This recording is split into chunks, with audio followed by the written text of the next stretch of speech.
আমি একটা কোণায় দাঁড়িয়ে দেখছিলাম দুটি ছেলে গেরুয়া বসন পরে মন্দিরের সিঁড়ি মুছছিল।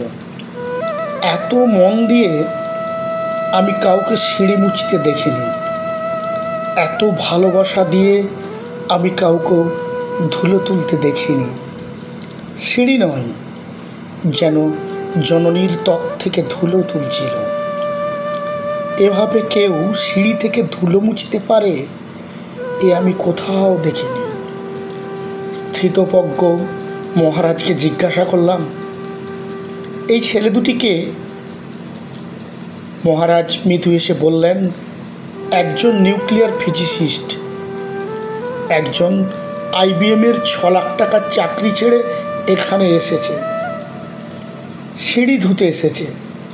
যে সিঁড়ি দিয়ে মানুষ উপরে ওঠে তা যেন পরিষ্কার হয়। মহারাজ চলে গেছেন। সন্ধ্যা নেমে আসছে গঙ্গায়। আমার ভেতরেও নামছে সন্ধ্যা। সারা পৃথিবীতে এত সিঁড়ি, সিঁড়িতে সিঁড়িতে এত দাগ, এত ক্রোধ, এত অপমান।